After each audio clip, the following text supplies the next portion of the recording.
Biar selesai. Ya. Jadi kalau ngangkat politik identitas, mari kita cari ujung persoalannya. Persoalannya adalah Ahok. Mari kita lihat sejarah ke belakang. Tidak ada sebelumnya. Saya ikut kok. Saya ikut berproses di situ kok. Menjadi saksi saya. Ya. Termasuk ketika diundang diundang TV One untuk mempersoalkan ini di Hotel Borobudur. Saya bilang ini faktornya karena Ahok. Nah barulah ada reaksi.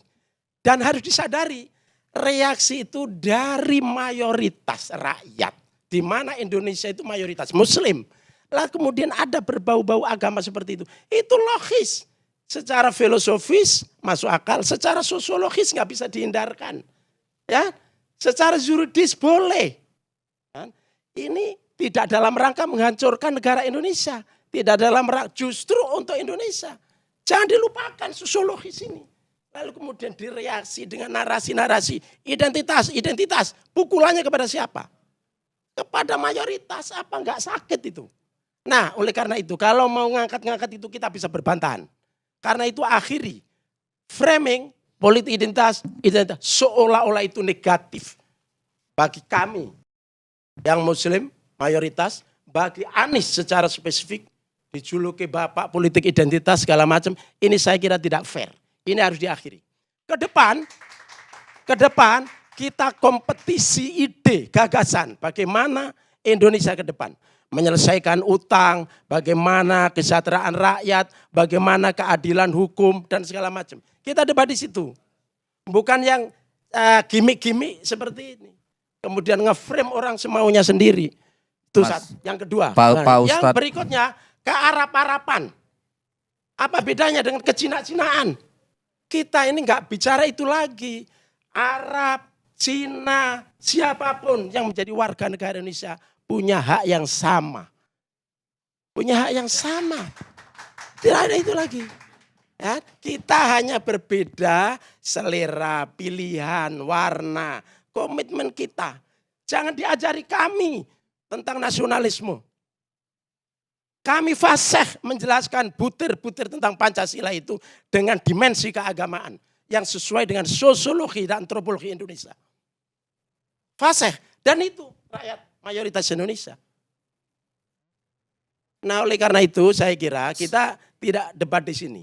Kita harus maju ke depan dan gak perlu ada yang dikhawatirkan. Kalau ya jadi calon presiden Cina atau Arab, keturunan Arab atau Jawa atau luar Jawa, itu kemudian Indonesia itu bubar. Tidak, semua kita harus berprasangka baik. Semua punya nilai-nilai dan komitmen yang sama untuk Indonesia ini. Sekali lagi jangan ajari kami tentang nasionalisme. Jadi kami, ini kan Bang Karni sebentar Bang. Saya kira kan ini kan ya saya melihat cantik sekali lah tikungannya Pak Effendi Sohairi ini ya. Kalau dibandingkan dulu ketika membela Ahok mati-matian di Pilgub. Tapi saya menyangkan lah diskusi kita menjadi soal etnisitas. Iya. Ya. Justru ketika kita mengatakan kita sudah sangat nasionalis jangan dikuliahin. Tapi dari tadi narasinya mengangkat soal itu. Harusnya udah selesai itu. Karena yang kenapa... Ya. Saya adalah mereaksi. Makanya saya karena ngangkat identitas. Harusnya jangan direaksi. Makanya saya kalau nggak clear, Bu, ini harus nah, ada. jadi begini, aksi kalau soal reaksi Anies, kemudian menjadi solusi iya. gitu loh. Kenapa soal Anies tetap menjadi Bang Effendi Ilyas, sebentar Bang Effendi. Kalau Anies, kenapa Anies tetap menjadi masalah bagi banyak orang? Karena banyak orang siapa? Loh. Narasi yang seperti ini yang harus kita bantah. Bicara dulu, nanti masalah banyak orang nanti itu loh. Oh, banyak orang sekali. siapa? Saya cuma 3 detik sampai sekarang di media sosial tuh isu itu masih diangkat orang banyak. Kalau media sosial kalau pemilihan Anies menang, bagaimana mempersoalkan Anies? Loh, ini cuma 3 Mas, detik mau saya bilang, kan nggak sama sampaikan diskusi apapun dikasih judul apapun di 2024 jatuhnya ke yang ke seperti sini. ini. Nah, makanya saya mau bilang begini, yang masih tersisa di banyak baru orang. sesi pertama loh ini. Iya. Yang tersisa di banyak orang adalah tidak pernah Anies sekalipun maju ke depan publik mempermasalahkan penggunaan yang overutilize soal-soal identitas di dalam kampanye Pilgub DKI. Tidak pernah satu kali pun. Ketika orang tidak bisa disolatkan karena memilih Ahok dan sebagainya. Itu luka bagi nasionalisme kita. Ntar dong, tadi udah bicara, ya kan? Jadi ini bukan soal Anies semata. Ini soal apa yang dia representasikan. Itu yang menjadi persoalan bagi banyak orang. Ya, termasuk saya, gitu loh. Boleh dong saya mempersoalkan Anies karena tidak pernah stand up di depan publik. Saya minta maaf, saya menyesal bahwa dulu pendukung saya melarang orang disolatkan hanya gara-gara beda pilihan dalam politik. Ya, itu biar kita clear dulu. Jadi itulah yang kemudian membekas di banyak orang sehingga sampai sekarang masih dilabeli. Ya, itu satu hal. Yang kedua, sebentar dong. Tadi kan udah panjang lebar. Dalam konteks ini, habis ini saya kasih. dalam konteks ini. Habis ini saya kasih. Nanti panjang juga boleh. Itu Lalu sudah yang kedua, diklarifikasi semua. Ini udah yang jauh, kedua. Ini udah kacau. Ini udah terlalu jauh. Ya makanya yang terakhir, yang kedua. Ini tadi saya mengatakan, ini ketika Golkar mau maju presiden tidak pernah ada saya lihat masalah. Ketika Pak Prabowo mau maju tidak pernah dipermasalahkan. Tidak pernah menjadi isu publik. Lalu kenapa? Karena memang dengan memilih itu secara sadar Nasdem sudah mengatakan bahwa yang namanya nawacita out of date, kami mau pembaharuan dan perubahan. Itu kan logika berpikirnya. Yang dengan sendirinya akan mendelegitimasi, mendegradasi apapun yang dikerjakan oleh Jokowi selama 10 tahun. Itu yang menjadi problem. Jadi bahwa Nasdem berhak silakan. Sekarang saya Khawatiran itu, Bu. Khawatiran.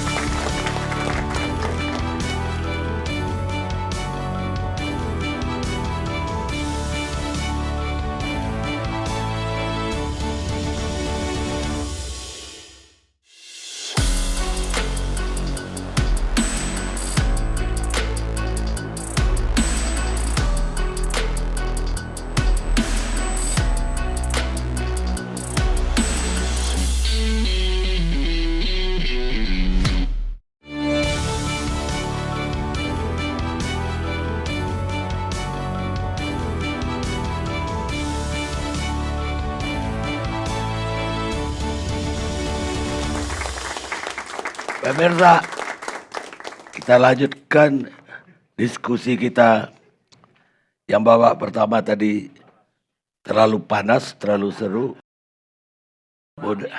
Mudah-mudahan yang babak kedua ini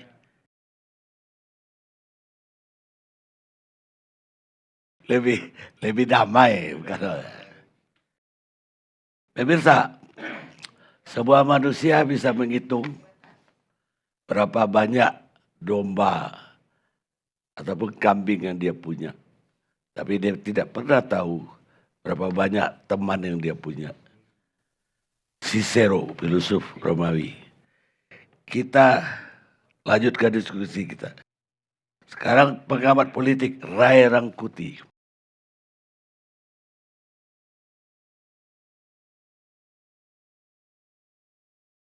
Saya 27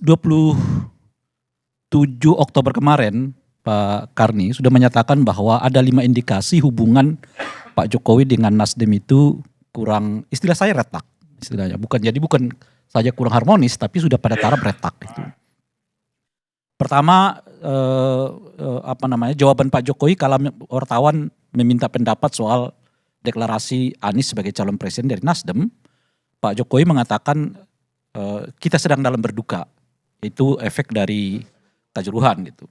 Yang kedua, makin intensitas serangan dari PDI kepada Nasdem meningkat semasa itu. Apalagi 2 atau 3 hari setelah itu ada pertemuan Pak Jokowi dengan Ibu Mega. Seiring dengan itu intensitas serangan dari PDI Perjuangan kepada Nasdem makin meningkat gitu. Itu indikasi yang kedua. Indikasi yang ketiga ya tentu pidato Pak Jokowi di ulang tahun Golkar yang menyatakan ojo ke susu. Yang Ojo Sembrono ya, yang saya kira itu salah satunya menyasar ke Partai Nasdem gitu ya. Nah yang keempat, ketika Presiden Jokowi ditanya oleh wartawan apakah akan ada reshuffle pasca deklarasi itu, beliau mengatakan saya akan reshuffle. Sepanjang yang saya tahu, mungkin sudah 8,5 tahun Presiden Jokowi sebagai presiden, itu kali pertama beliau merespon pertanyaan wartawan secara spontan bahwa beliau akan melakukan reshuffle. Selama ini reshuffle baru diucapkan ketika bersama dengan anggota kabinetnya gitu ya, dan seterusnya, tapi tidak dalam konteks menjawab pertanyaan wartawan gitu. Tapi saat itu dalam konteks menjawab pertanyaan wartawan, ya Pak Presiden langsung mengatakan ya saya akan reshuffle. Itu yang keempat. Nah yang kelima adalah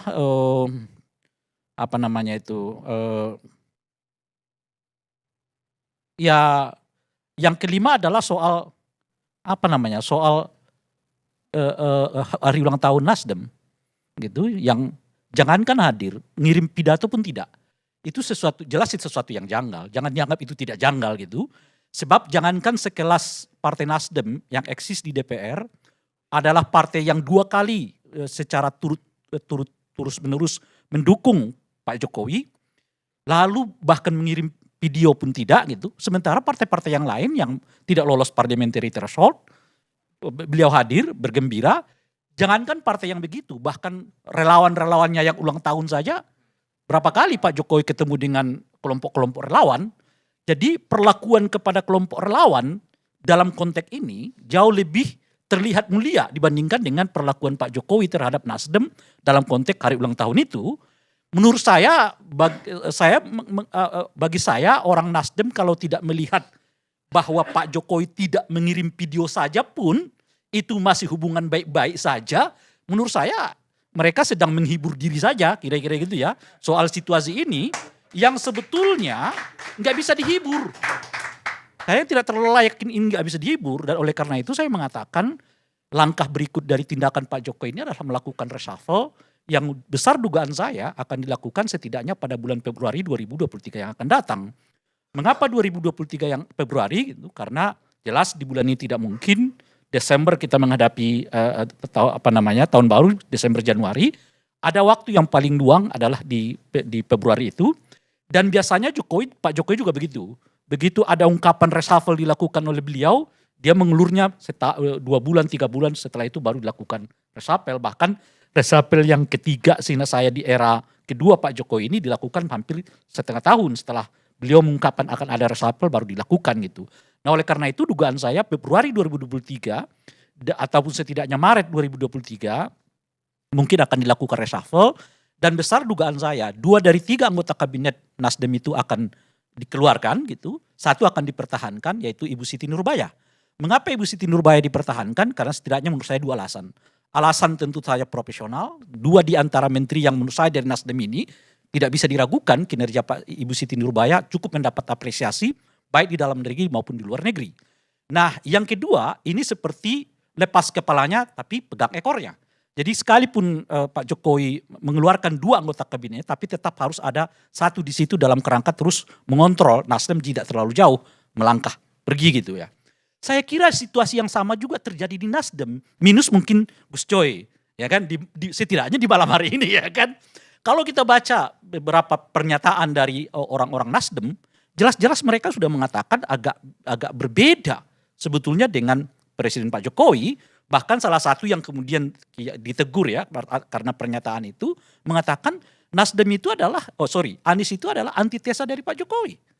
Itu jelas positif negatif. Gitu.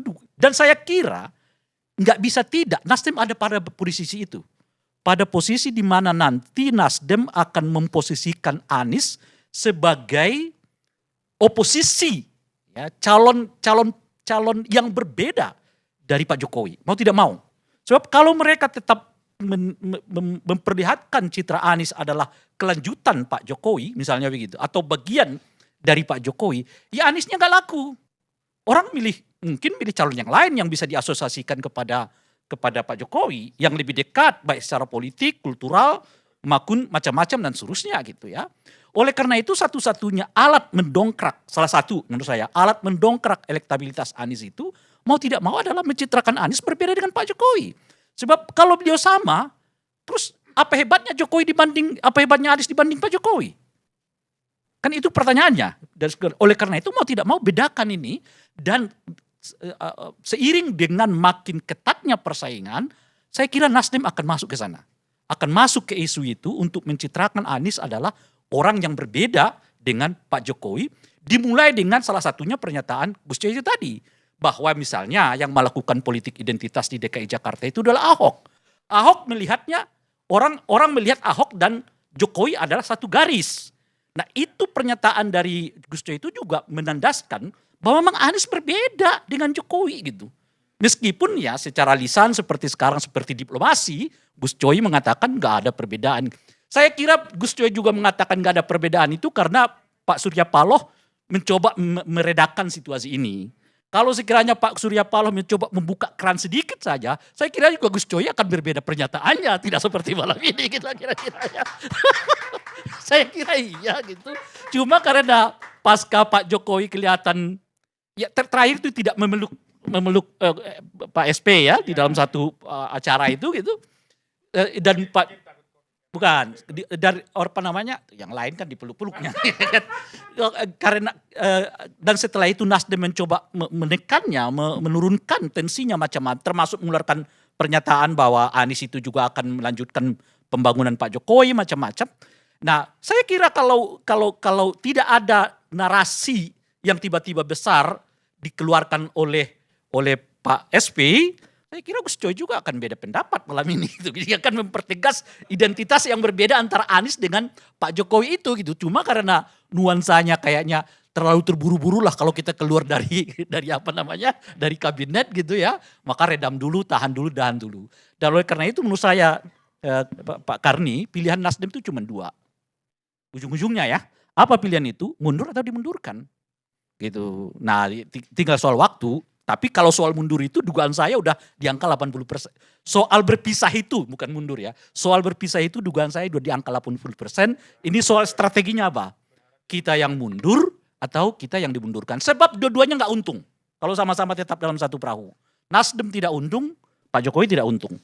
Nasdem nggak untung karena nggak mungkin menaikkan elektabilitas Anies kalau tetap dibuat Anies adalah bagian dari Pak Jokowi.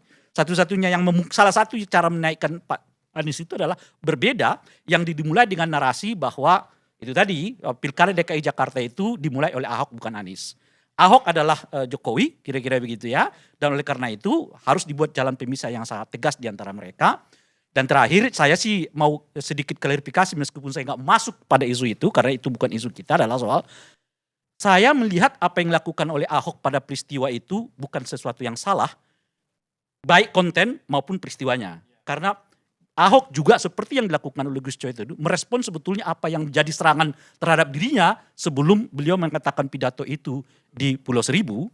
Jadi secara substansi saya pribadi mengatakan Ahok tidak bersalah materinya, tapi dari prosesnya sendiri dia juga merespon apa yang menjadi apa namanya itu ya beban yang dialamatkan kepada dia sebelum ini. Cuma Gus Coy nggak usah direspon karena ini pendapat saya pribadi. Saya nggak merespon, hanya pegang ini. Saya tidak ingin kita berdiskusi di situ. Saya hanya mengatakan sama-sama masuk penjara. Bukan, posisi saya ada di situ, itu menurut saya. Posisi yang saya perjuangkan dari awal dan keyakinan saya dari awal, apa yang dilakukan Ahok itu tidak bersalah, baik secara material maupun secara formil. Itu menurut saya. Tapi secara hukum buktinya salah. Jadi itu sebetulnya selesai. Kenapa harus diangkat lagi? Bang tadi saya bilang. Kita nggak boleh melupakan. Saya hanya mau tanya satu. Kalau begitu judulnya bukan bertukar jalan dong. Tapi patah arang. Retak, saya menyatakan retak. Patah arang. Oh iya. Belum masuk. Kan sekarang ini menurut saya Pak Karni, sekarang ini posisinya Pak Jokowi berpaling, Nasdem seolah-olah narik-narik lagi gitu loh. Itu posisinya. Kalau dulu Nasdem ini seperti istimewa di lingkaran koalisinya Pak Jokowi. Saya kira secara kedekatan Pak Jokowi jauh mungkin ya lebih dekat dengan Pak SP dibandingkan dengan pimpinan parpol lain di dalam koalisi. Tapi setelah peristiwa itu Pak Jokowi berbalik badan. Nah kira-kira gitu ya Pak SP ataupun Nasdem sini apa seperti meringkuh-ringkuhnya. Lihat kita dong, kira-kira begitulah ya. Enggak juga, itu mengecilkan Nasdem itu. Mengecilkan Pak SP, padahal mentalitas Pak SP enggak begitu. Oh, iya. Baik, sekarang pada nama wartawan senior. Ini pertanyaan bukan sebagai politisi, Pak. Tapi sebagai wartawan gimana? Jadi terus terang waktu TV One undang memberikan judul Jokowi versus Surya Paloh, saya terus terang galau. Bukan saja galau, takut. Kenapa? Dua-dua ini saya kenal.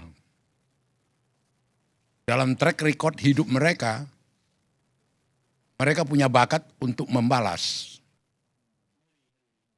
Itu ngeri. Ambil aja contoh Surya Paloh yang dari awal puluhan tahun bersama saya, waktu 98 kemudian Panglima Sapri mau memeriksa Surya Paloh di Keramat 5, itu seumur hidup diingat Surya itu. Pembalasannya media Indonesia, Metro, tidak ada cerita Sapri. Itu loh. Itu true story. Ya. Demikian juga sikapnya Surya terhadap SBY. Yang dia rasakan menugaskan Jaksa Agung untuk meriksa dia. Setelah ada reaksi besar dari Surya, ditugaskanlah Sudi Silalahi, manggil Jampitsus untuk menghentikan itu. Jokowi ada kesamaan. Waktu ulang tahun TNI di Cilegon, tahun 2017, Pak Jokowi itu jalan kaki, naik ojek, jalan kaki, naik ojek.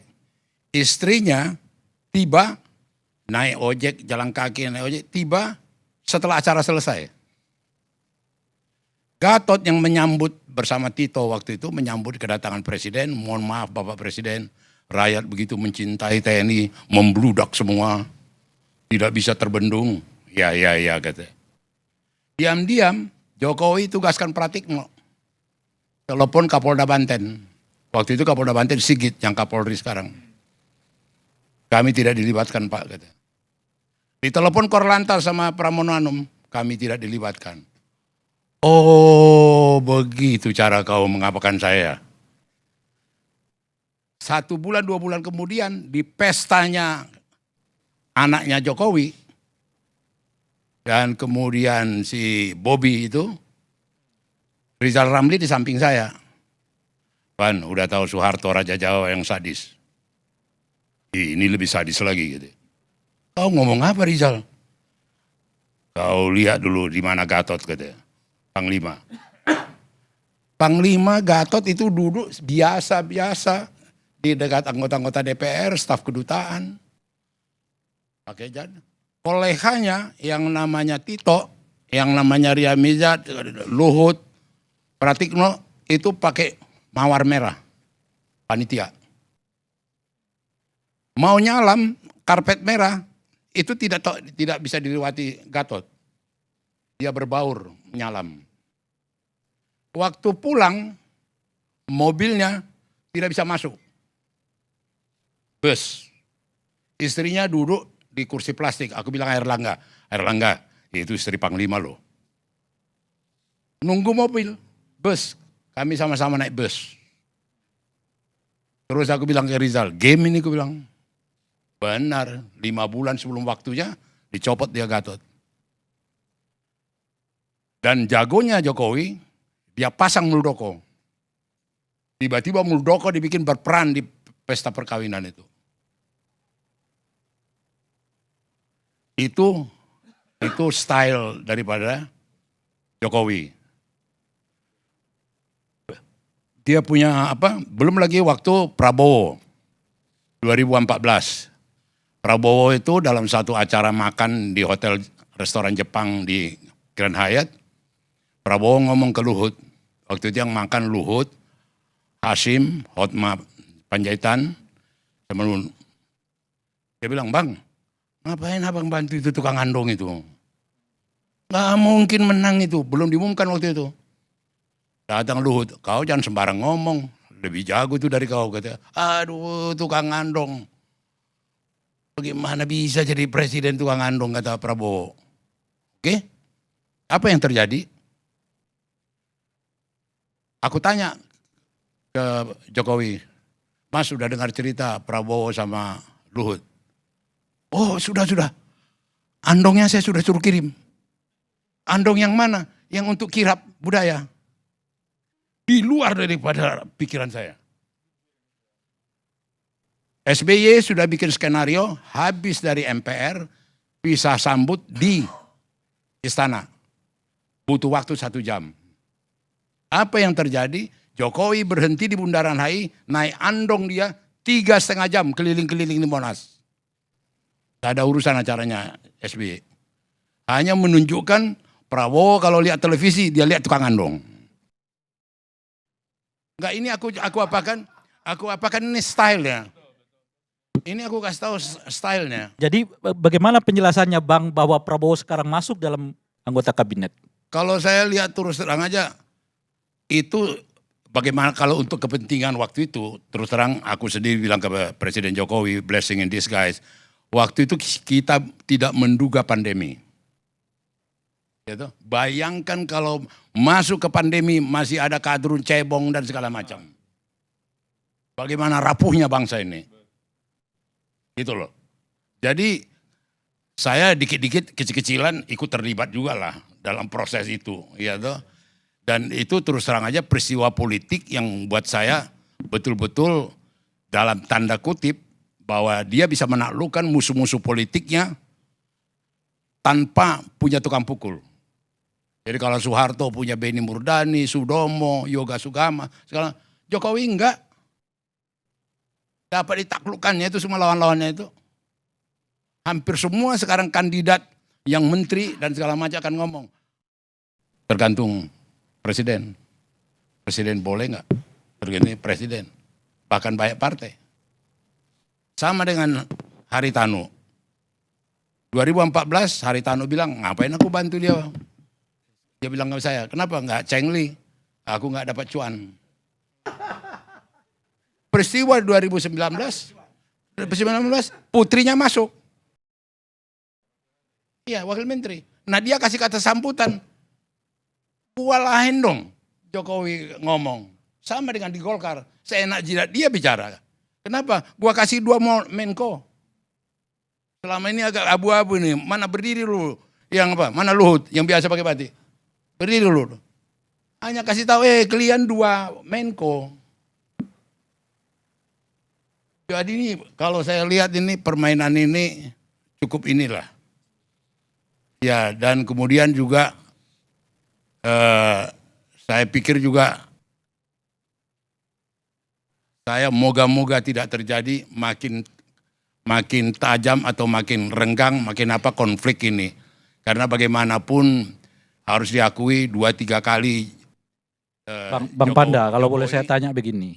Kalau menurut Bang Panda, kemampuan Pak Jokowi itu menaklukkan orang tanpa pemukul, apa yang membuat dia nggak bisa menaklukkan SP untuk tidak mengumumkan terlebih dahulu? Itu pertama. Yang kedua, apa yang membuat beliau marah kalau SP mengumumkan terlebih dahulu? Pertanyaan kau itu salah. Salah. Ya, artinya tidak perlu dalam hal ini kan sudah semua sama-sama pemain. Ya sama-sama pemain. Kalau istilah Medan ya dia beli itu permainan. Jokowi beli itu permainan gitu loh. Ya udah. Iya, iya kan? Tetapi terus terang saya sebagai sahabat yang puluhan tahun dengan kedua tokoh ini, saya terus terang khawatir. Karena kedua orang ini ada bakat dalam melakukan pembalasan. Dan aku tidak terkejut, dia nggak kirim video ulang tahun itu. Nggak terkejut aku. Ya itu Jokowi. Nggak ada pertanyaan sama saya, kenapa nggak ini, kenapa nggak. Ya itu dia. Makin relevan lah apa yang kita sebutkan tadi. Nasdem tuh nggak usah lagi lah bersilat lidah, kita hubungannya baik-baik macam-macam. Ujung-ujungnya akan berbeda ini kan kira-kira itu. Dan dia... Bang Roy, Bang Panda, sebentar. Bang Roy ini memanasi situasi. Apa? Jadi Nasdem itu siap lanjut, siap juga tidak. Jadi kita bukan begini-begini merengek-rengek jabatan menteri enggak. Ya. Pendi, gua terusin dulu. Ya. Ini kan untuk Bang Panda ini. Kita diundang, kita kan diundang dengan judul Jokowi versus Surya Paloh. Saya sendiri secara pribadi was-was kalau sampai makin tajam konflik orang ini berdua.